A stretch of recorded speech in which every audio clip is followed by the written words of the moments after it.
Hi, welcome back. It's Laura at Hyperstamper.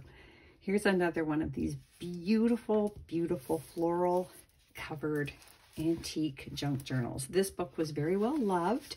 So it's got some ink stains on it, probably from an inkwell. The spine is still intact and there's still some color there on the flowers. And these beautiful butterflies and brilliant orange shades and yellows here on the cover, and even this sort of crackled background here. I love it. I found some vintage beads that perfectly matched the pattern. So let me show you the inside, where everything inside here is authentic antique and vintage ephemera. There's no commercial anything in here, no digitals, no printouts. It's all just a real treasure in history, and it'll be in my Etsy shop shortly, hyperstamper.etsy.com. So look at this, the original inscription from 1893 from James Fisher. It was a Christmas gift. Books were a great Christmas gift to receive, sort of like us getting a TV, I guess. And somebody along the years wrote what pomegranates means, a fruit filled with numerous seeds. I love that. Because it was an exotic fruit, so not everybody would know what one was. There is a beautiful piece of antique paper for journaling on there, and I pulled this article here out of a vintage magazine from the 1940s, and it's just got the best advertisements there, so a lot of fun with that. And that's on top of a vintage dictionary page, and that is a flower that was in this book, a pressed flower, so I thought it should live with the book forever. Some vintage needlepoint down there. Another fun upholstery cluster here, vintage upholstery. And this is a lovely little plate here, a British plate, and that is on the back of a history book. That is the original spine from this book here. So I kept that. Look at the texture in this spine. I love it. I tried to save all of the threading and the cross spine threads. It's quite lovely if you like texture, which I do. This came from a Queen Elizabeth book from the 50s, which is really kind of sweet. I didn't add anything to it because it's just kind of a little historic piece. 1925 art education book. Look at the colors on this plate. Can you believe that's 100 years old? It's absolutely stunning. It was a very good quality paper and ink used there. And to have that many colors in a children's book was unheard of. So that's pretty cool. Embroidery from the 50s, embroidery book. And this is a really fun 1953 receipt from the Morehouse Baking Company. And that would have been also Mill Street in Massachusetts, somewhere in Massachusetts. And there is a 1920s banknote that expired in 1973. So probably it was from 1923.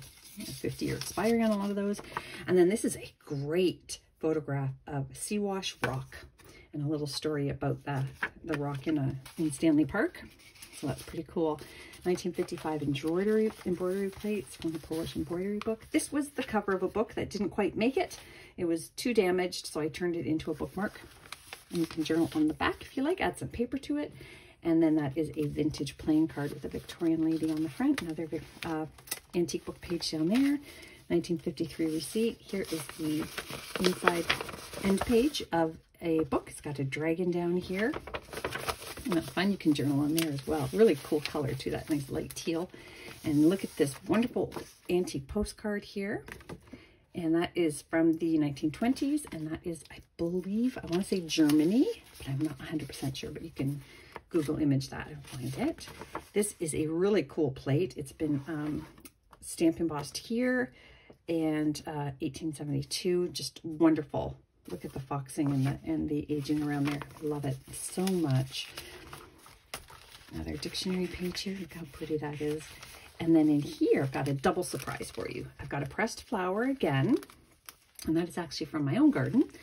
And so not an antique, but I love it. That's antique though. And then this is a little pocket with vintage coins, one of them being a token. Isn't that cool? So that would have been a subway token or a bus token, and a Bermuda coin, and then some vintage and antique stamps in there. And that's all inside of a glassine vintage envelope. Neat, eh? Neat or potato. So lots of fun things in there. Little children's book page corner tuck here. And I made this little book out of some of my scraps, antique paper. So lots of journaling space there. And this pocket's also an antique page from the early 1900s. And look at this fun end page as well. That is the start, or probably the start of the book. Just a really fun image there. And I love those bright lime greens. Children's book page from the 30s. Isn't that great? Came from a doily. That's from an old phone book. Neato. This is from 1905 here. This lovely plate. Loch Catherine in Scotland. And there is a journaling envelope there that I made out of antique paper and a peekaboo journaling card there.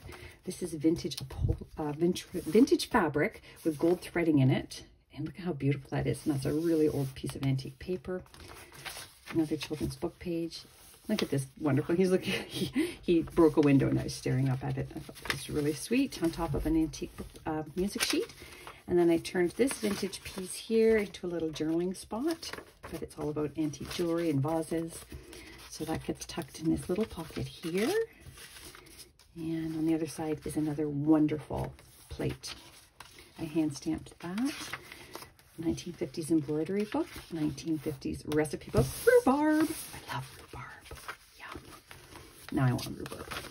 This is from the Householder's Guide to Outdoor Beauty. Isn't that great? So you can journal on there and have fun with those pieces. And just an old piece of vintage trim, upholstery trim. Another antique page, another cluster. More clusters. That's the spine of the French book there. This is wonderful from 1920. Isn't that great? The Ant and the Grasshopper. And just some pretty crochet there. More, that's an antique needlepoint cluster. More of that recipe book. This is a vintage botanical book that I turned into a journaling spot as well. Very pretty. Little Bo Peep from the 30s. Look at that's from, with Romy, that's from the 1920s. And then this one here is from a 1930s children's book. Isn't that wonderful? So fun. And this is from the pre-1920 children's book as well, school book. And just some Canadian birch bark down here. And then we've got a vintage card that you can upcycle and some vintage Monopoly money. And oh, this is one of, these have been very popular, the Ladies Letter Writer, how to write a letter if you're a lady in the 1800s. It's really cool. And this is another wonderful antique plate here of this beautiful, is that a clipper? That might be a clipper. And there's more of the ladies' letter writing, Pearl Shop receipt, and that's on top of an 1850s history book page. And this is another 1920s page, and that brings us to the end of the book. So I hope you love it as much as I loved making it. That's going in my Etsy shop now, and come back soon. Bye for now.